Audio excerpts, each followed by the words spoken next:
بسم اللہ الرحمن الرحیم۔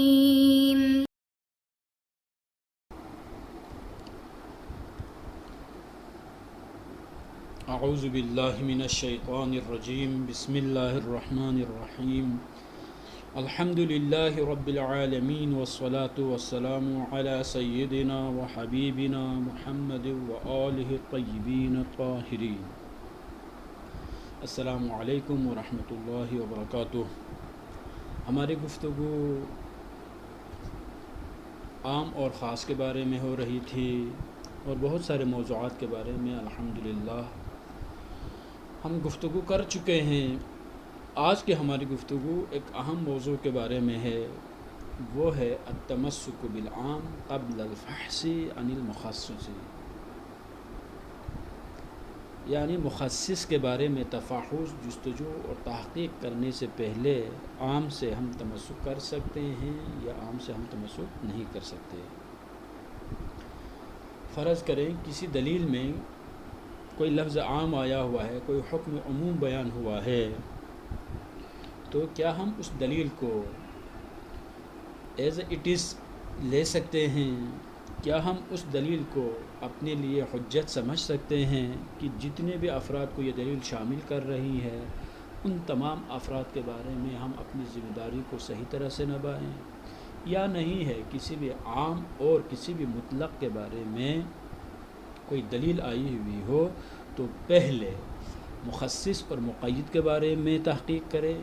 اور تحقیق کے مکمل ہونے کے بعد جب یقین ہو جائیں کہ کہیں پر کوئی مخصص یا کوئی مقید ذکر نہیں ہوا، تب جا کر ہم عموم اور مطلق پر عمل کر سکتے ہیں۔ یہ ایک اہم سوال ہے، انشاءاللہ ہم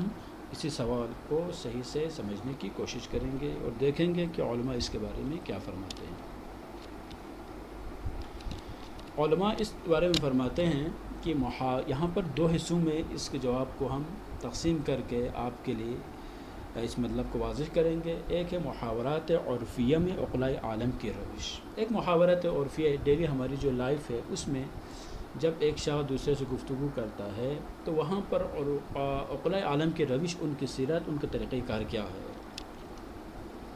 محاورات عرفیہ میں عقلاء عالم کی روش یہ ہے کہ جب بھی گفتگو کی جائے تو ہر اس چیز کو بیان کرے جو اس کے مقصد میں دخالت رکھتی ہے، چاہے قضیہ جزئیہ ہو یا قضیہ کلیہ ہو۔ یعنی کوئی بھی گفتگو کرے،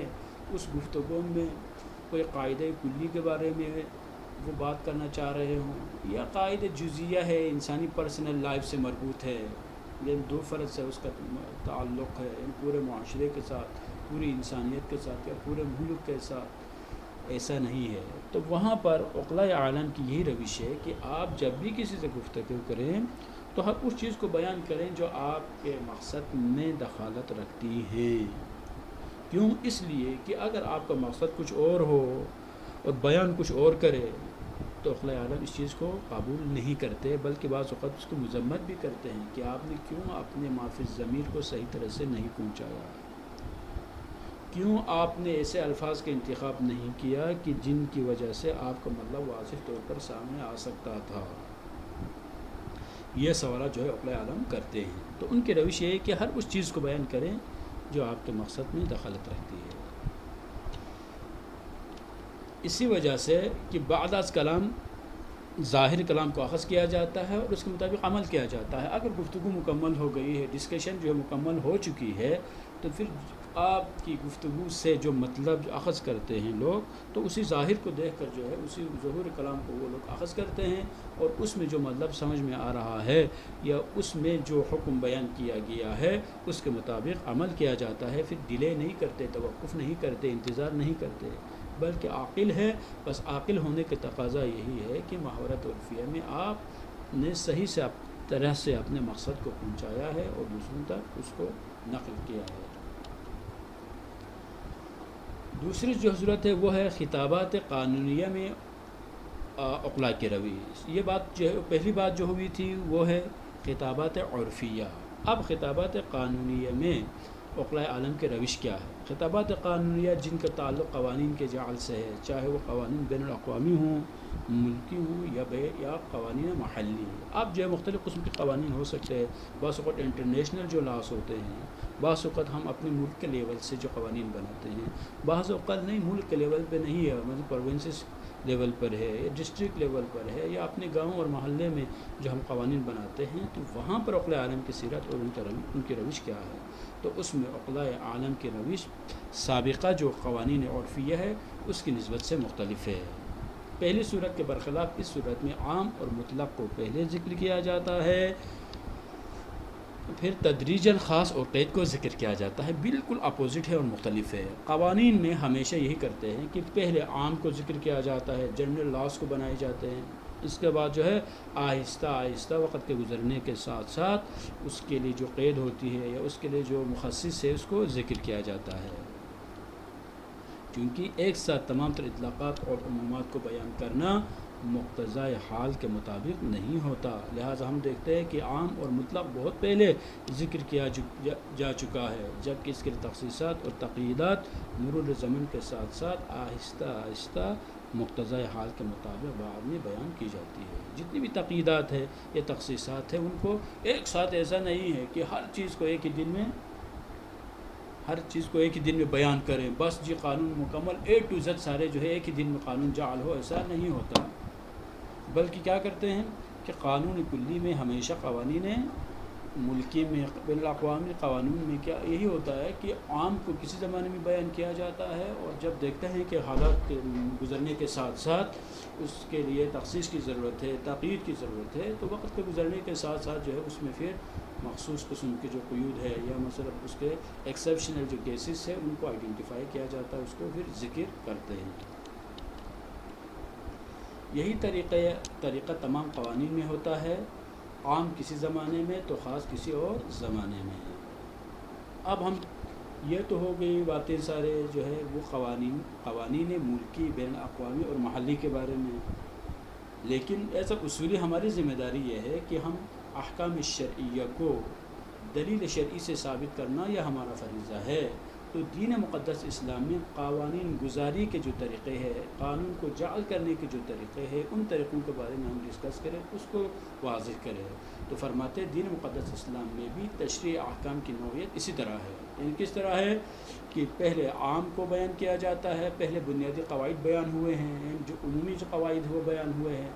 پھر 23 سال کے عرصے میں جزیات بیان ہوئے۔ رسول اکرم صلی اللہ علیہ وآلہ وسلم کی زندگی اور حیات مبارکہ کے ابتدائی ایام میں قواعد جو بیان ہوئے ہیں وہ کلی تھے، اور جیسے جیسے وقت گزرتا رہا تو آہستہ آہستہ تدریجاً جو ہے وہ جزیات بیان کرتے رہے۔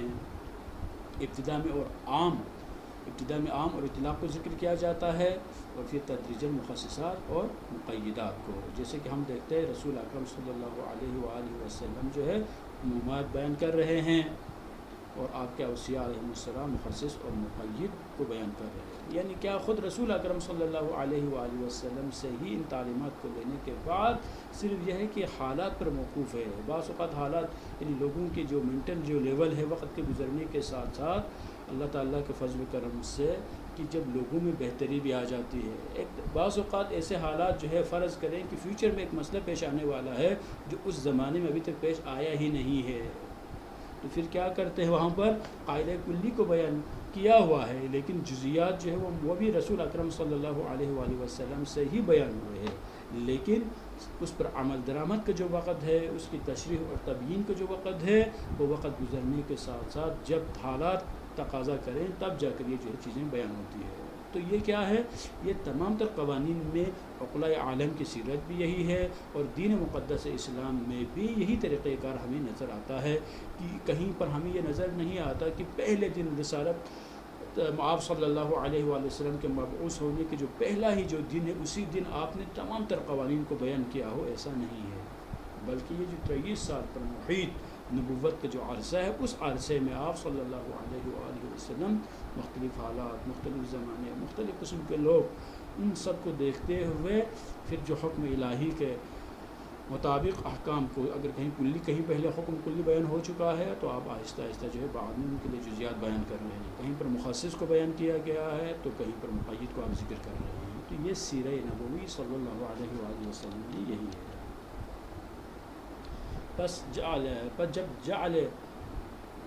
جب قوانین کے جعل میں سیرت یہی ہے تو بغیر تفحص کے عام سے تمسک کرنا جائز نہیں ہے. بس ان تمام باتوں سے جب سیرت یہی ہے کہ عام کسی زمانے میں بیان کرے اور خاص کسی زمانے میں، تو پھر فریضہ ہمارا یہ بنتا ہے کہ جو مجتہد ہے، جو فقیہ ہے، جو محقق ہے، جو اسکالر ہے، جو مفتی ہے، ان پر واجب ہے کہ وہ کیا کریں کہ صرف عموم کو لے کر حکم دینا شروع نہ کریں، فتویٰ دینا شروع نہ کریں، بلکہ ضروری ہے کہ پہلے جہاں عام اگر اس کو کہیں سے نظر آتا ہے تو پھر روایات میں، واقعی قرآن آیات میں، واقعی سیرت میں جا کے دیکھ لیں کہیں خاص کہیں ذکر تو نہیں ہوا ہے. اگر اس کو کہیں خاص ملتا ہی نہیں ہے، کوئی قید کہیں نظر نہ آئے تو پھر ٹھیک ہے. جب بھی عام ملیں تو ضروری ہے پہلے تفحص، جستجو اور تحقیق کرے کہ کہیں کوئی خاص سے قید تو نہیں آئی. جب تک مخصصات کے بارے میں تفحص نہیں کیا جاتا تب تک عام سے تمسک کرنا جائز نہیں ہے. اسی طرح جب تک مقیدات کے بارے میں تفحص نہیں کیا جاتا تب تک مطلق پر عمل کرنا درست نہیں ہے. سوالات: کیا مخصص کے بارے میں تفحص کرنے سے پہلے محاورات اور عرفیہ میں عام سے تمسک کیا جا سکتا ہے یا نہیں؟ واضح کرے. کیا قوانین میں قبل از تمسک عام اور اطلاق سے تمسک کرنا درست ہے یا نہیں ہے؟ کیا قوانین میں کہ عام سے اور اطلاق سے تمسک جو ہے کرنا جو ہے وہ تفحص سے پہلے یہ صحیح ہے یا تفحص سے پہلے یہ تمسک کرنا درست نہیں ہے؟ السلام علیکم ورحمۃ اللہ وبرکاتہ.